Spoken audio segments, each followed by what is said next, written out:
Presidente do Congresso Nacional, senador Rodrigo Pacheco, excelentíssimo senhor presidente da Câmara dos Deputados, deputado Arthur Lira, excelentíssima senhora presidenta do Supremo Tribunal Federal, ministra Rosa Weber, meu querido companheiro vice-presidente da República, Geraldo Alckmin, senhoras e senhores chefes de estados e de governo que nos prestigiam, senhor primeiro secretário da mesa da Câmara dos Deputados, deputado Luciano Bivar, senhor procurador-geral da República, Augusto Aras,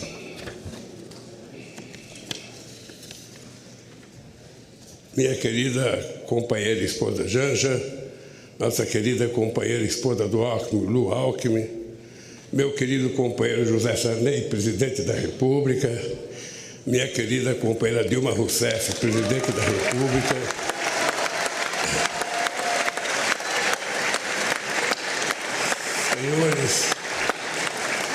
senhores parlamentares, senhoras e senhores chefes de delegação estrangeira, meus amigos e minhas amigas. Pela terceira vez, compareço a este Congresso Nacional para agradecer ao povo brasileiro o voto de confiança que recebemos. Renovo o juramento de fidelidade à Constituição da República, junto com o vice-presidente Geraldo Alckmin e os ministros que conosco vão trabalhar. Se estamos aqui hoje, é graças à consciência política da sociedade brasileira e à frente democrática que formamos ao longo desta histórica campanha eleitoral. Foi a democracia a grande vitoriosa nesta eleição, superando a maior mobilização de recursos públicos e privados que já se viu, as mais violentas ameaças à liberdade do povo, a mais abjeta campanha de mentiras e de ódio tramada para manipular e constranger o eleitorado brasileiro. Nunca os recursos do Estado foram tão desvirtuados em proveito de um projeto autoritário de poder. Nunca a máquina pública foi tão desencaminhada dos controles republicanos. Nunca os eleitores foram tão constrangidos pelo poder econômico e por mentiras disseminadas em escala industrial. Apesar de tudo, a decisão das urnas prevaleceu, graças a um sistema eleitoral internacionalmente reconhecido por sua eficácia na captação e apuração dos votos. Foi fundamental a atitude corajosa do Poder Judiciário, especialmente do Tribunal Superior Eleitoral,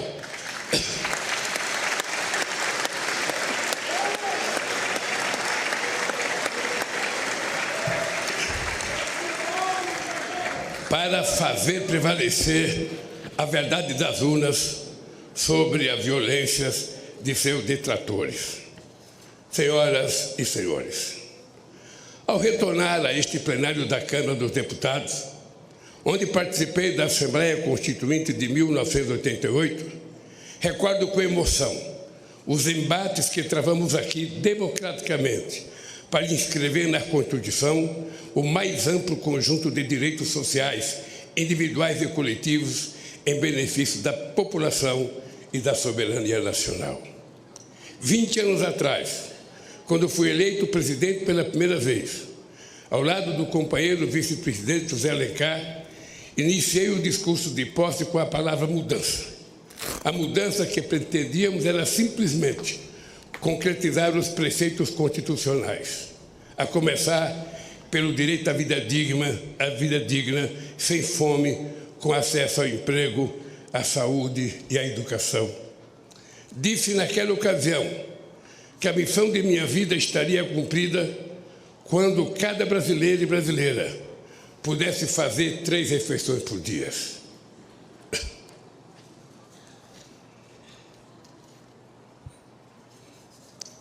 Ter de repetir este compromisso no dia de hoje, diante do avanço da miséria e do regresso da fome que havíamos superado, é o mais grave sintoma da devastação que se impôs ao país nos anos recentes. Hoje, nossa mensagem ao Brasil é de esperança e reconstrução. O grande edifício de direitos, de soberania e de desenvolvimento que essa nação levantou a partir de 1988 vinha sendo sistematicamente demolido nos anos recentes. É para reerguer este edifício de direitos e valores nacionais que vamos dirigir todos os nossos esforços. Queridos amigos e amigas, em 2002, dizíamos que a esperança tinha vencido o medo, no sentido de superar os temores diante da inédita eleição de um representante da classe trabalhadora para presidir os destinos do país. Em 8 anos de governo, deixamos claro que os temores eram infundados. Do contrário, não estaríamos aqui novamente. Ficou demonstrado que um representante da classe trabalhadora podia, sim, dialogar com a sociedade para promover o crescimento econômico de forma sustentável e em benefício de todos, especialmente dos mais necessitados. Ficou demonstrado que era possível, sim, governar este país com a mais ampla participação social, incluindo os trabalhadores e os mais pobres no orçamento e nas decisões do governo.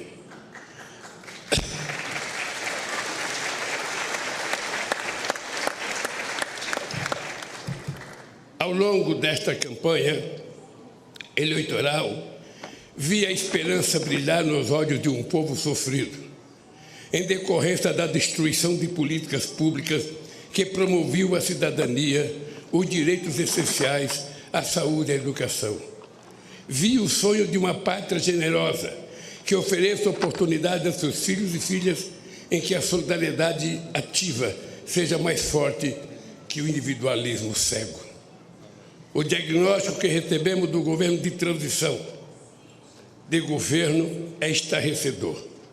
Esvaziar os recursos da saúde, desmontar a educação, a cultura, a ciência e tecnologia, destruir a proteção do meio ambiente, não deixar os recursos para a merenda escolar, a vacinação, a segurança pública, a proteção às florestas e a assistência social, desorganizar a governança da economia, dos financiamentos públicos, do apoio às empresas, aos empreendedores e ao comércio externo, dilapidar as estatais e os bancos públicos, entregar o patrimônio nacional. Os recursos do país foram rapinados para saciar a estupidez dos rentistas de acionistas privados nas empresas públicas. É sobre estas terríveis ruínas que assumo o compromisso de, junto com o povo brasileiro, reconstruir o país e fazer novamente um Brasil de todos e para todos. Eu queria dizer aos deputados e senadores que o resultado da nossa transição, que foi coordenada pelo companheiro Alckmin, será enviada a cada deputado, a cada senador, a cada ministro da Suprema Corte, a cada ministro do Tribunal Superior Eleitoral, a cada ministro do Poder Judiciário, a cada universidade, a cada central sindical, para que as pessoas saibam como é que nós encontramos esse país e cada um faça a sua avaliação. Senhoras e senhores,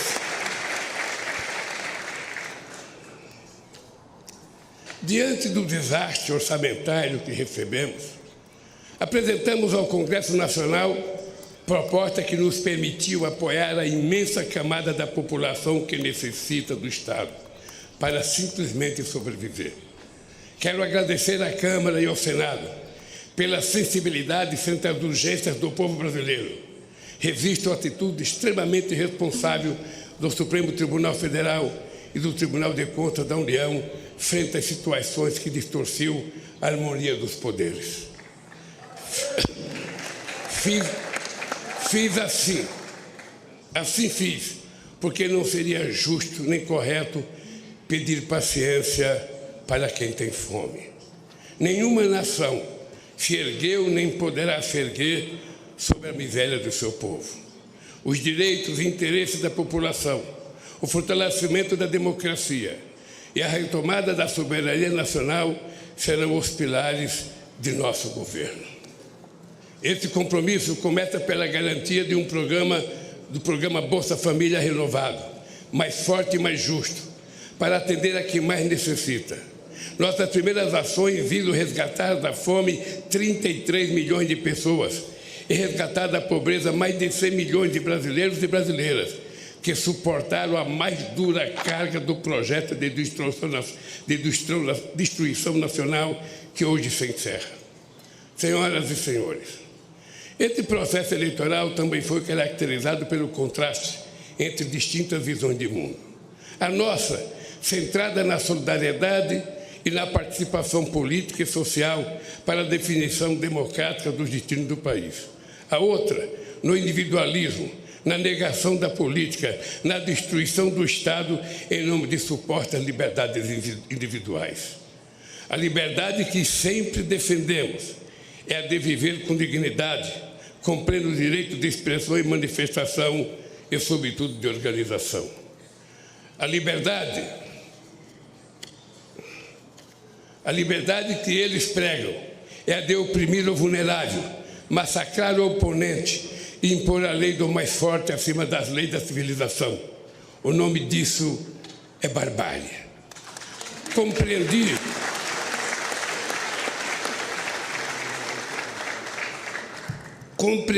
desde o início da jornada que deveria ser candidato por uma frente mais ampla do que o campo político em que me formei, mantendo o firme compromisso com minhas origens. Esta frente se consolidou para impedir o retorno do autoritarismo no país. A partir de hoje, a lei de acesso à informação voltará a ser cumprida. O portal da transparência voltará a cumprir seu papel. Os controles republicanos voltarão a ser exercidos para defender o interesse público. Não carregamos nenhum ânimo de revanche contra os que tentaram subjugar a nação a seus desígnios pessoais e ideológicos, mas vamos garantir o primado da lei. Quem errou responderá por seus erros, com direito à ampla defesa dentro do devido processo legal. O mandato que recebemos à frente a adversários inspirados no fascismo será defendido com os poderes que a Constituição confere à democracia. Ao ódio responderemos com amor, à mentira com a verdade, ao terror e à violência responderemos com as leis e suas mais duras consequências. Sob os ventos da redemocratização dizíamos: ditadura nunca mais. Hoje, depois do terrível desafio que superamos, devemos dizer: democracia para sempre.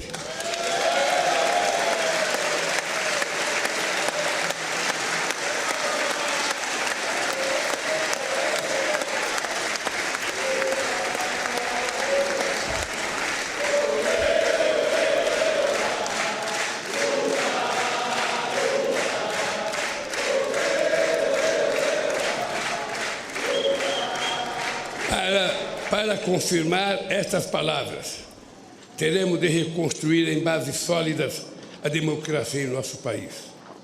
A democracia será defendida pelo povo na medida em que garantir a todos e a todas os direitos inscritos na Constituição. Senhoras e senhores, hoje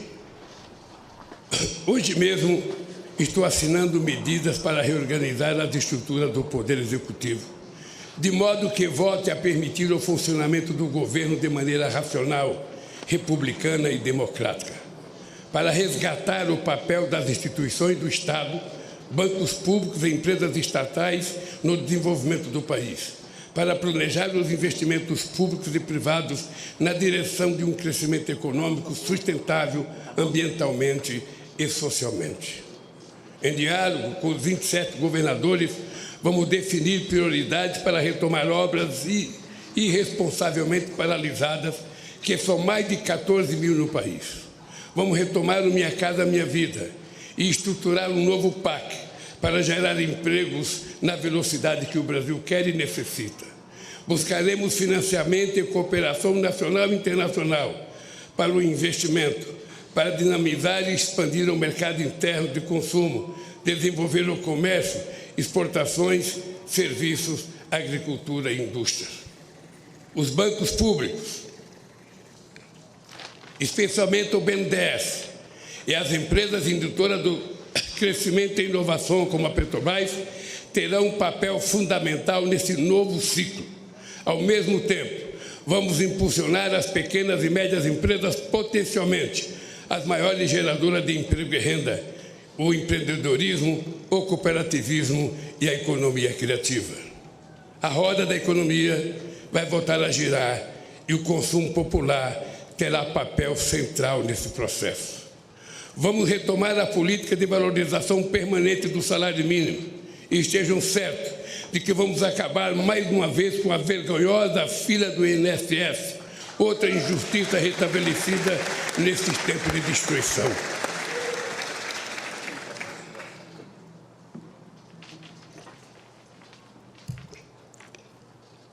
Vamos dialogar de forma tripartite, governo, centrais sindicais e empresariais, sobre uma nova legislação trabalhista, garantir a liberdade de empreender ao lado da proteção social é um grande desafio nos tempos de hoje. Senhoras e senhores, o Brasil é grande demais para renunciar ao seu potencial produtivo.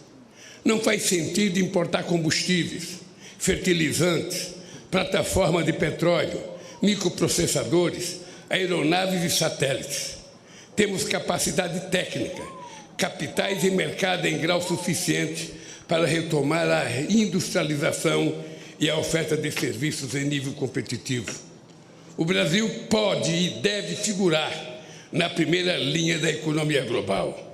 Caberá ao Estado articular a transição digital e trazer a indústria brasileira para o século XXI, com uma política industrial que apoia a inovação, estimula a cooperação público-privada, fortaleça a ciência e tecnologia e garanta acesso a financiamentos com custos adequados.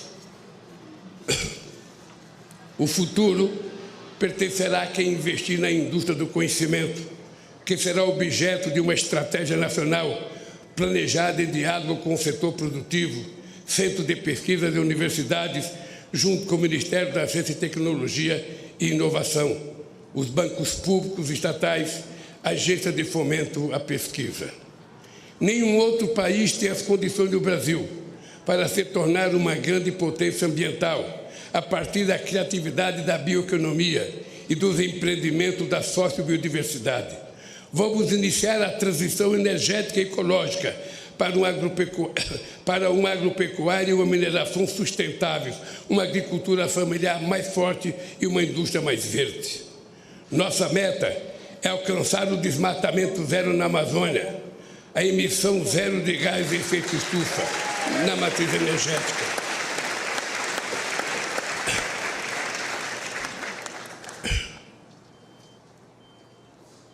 Além de estimular o reaproveitamento de pastagens degradadas, o Brasil não precisa desmatar para manter e ampliar sua estratégica fronteira agrícola. Não é preciso derrubar nenhuma árvore. É só replantar os 30 milhões de hectares de terra degradada que a gente vai poder viver sem derrubar madeira, sem fazer queimada e sem precisar invadir os nossos biomas.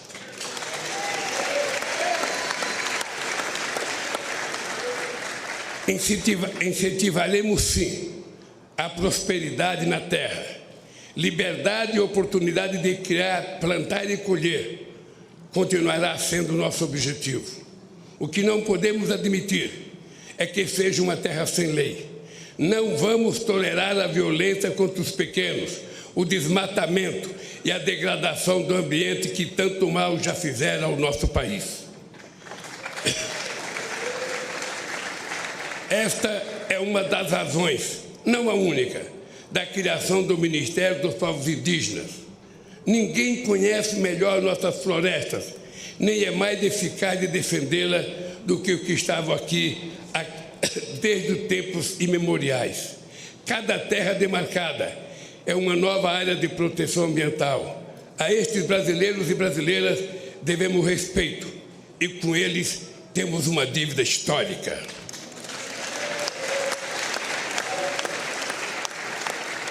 Vamos revogar todas as injustiças cometidas contra os povos indígenas. Queridos amigos e amigas, uma nação não se mede apenas pelas estatísticas, por mais impressionante que sejam. Assim como o ser humano, uma nação se expressa verdadeiramente pela alma de seu povo. A alma do Brasil reside na diversidade inigualável da nossa gente e das nossas manifestações culturais. Estamos refundando o Ministério da Cultura, com a ambição de retornar mais intensamente às políticas de incentivo e de acesso aos bens culturais interrompida pelo obscurantismo nos últimos anos. Uma política cultural democrática não pode temer a crítica nem eleger favoritos. Que brotem todas as flores e sejam colhidas todos os frutos da nossa criatividade. Que todos possam dela usufruir sem censura e sem discriminação.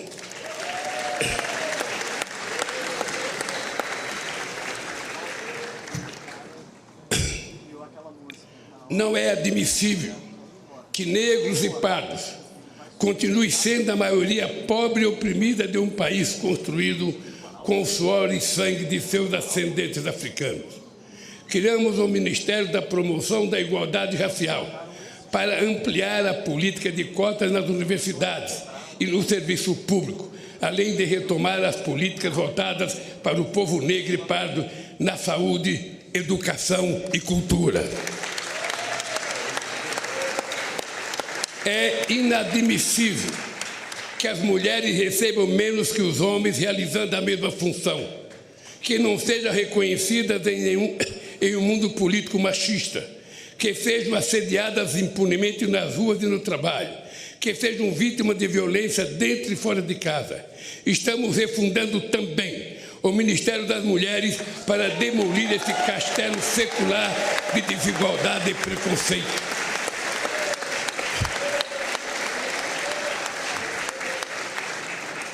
Não existirá verdadeira justiça num país em que um só ser humano seja injustiçado. Caberá ao Ministério dos Direitos Humanos zelar e agir para que cada cidadão ou cidadã tenha seus direitos respeitados no acesso aos serviços públicos e particulares, na proteção frente ao preconceito ou diante da autoridade pública. Cidadania é outro nome da nossa querida democracia. O Ministério da Justiça e da Segurança Pública atuará para harmonizar os poderes e entes federados no objetivo de promover a paz onde elas é mais urgente, nas comunidades pobres, no seio das famílias vulneráveis, ao crime organizado, às milícias e à violência. Venha ela de onde vier. Estamos revogando os criminosos decretos de ampliação de acesso a armas e munições que tanta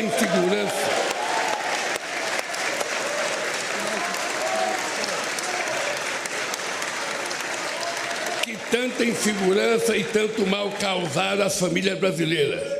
O Brasil não quer e não precisa de armas na mão do povo. O Brasil precisa de segurança. O Brasil precisa de livro, de educação e de cultura para que a gente possa ser um país mais justo.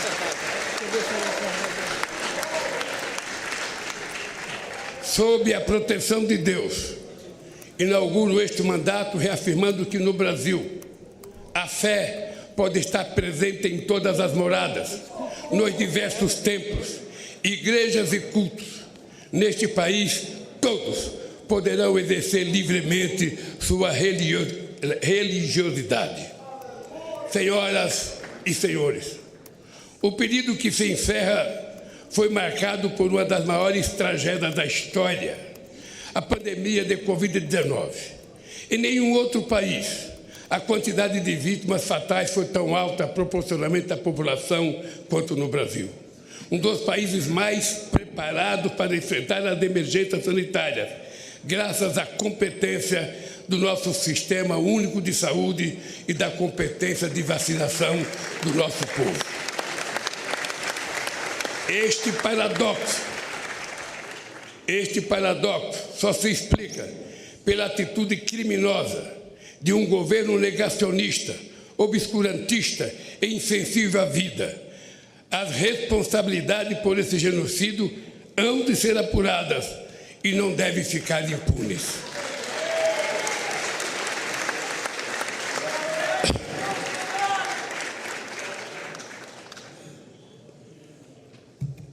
O que nos cabe no momento é prestar solidariedade aos familiares, pais, órfãos, irmãos e irmãs de quase 700 mil vítimas da pandemia.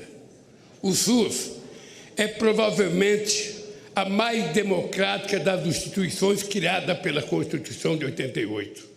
Certamente por isso foi a mais perseguida desde então e foi também a mais prejudicada por uma estupidez chamada teto de gastos que haveremos de revogar.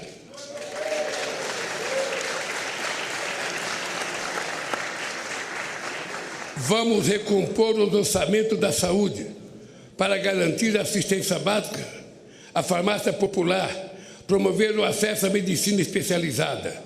Vamos recompor os orçamentos da educação, investir em mais universidades, no ensino técnico, na universalização do acesso à internet, na ampliação das creches e no ensino público em tempo integral. Este é o investimento que verdadeiramente levará ao desenvolvimento do país. O modelo que propomos, aprovado nas urnas, exige, sim, compromisso com a responsabilidade, a credibilidade e a previsibilidade. E disso não vamos abrir mão.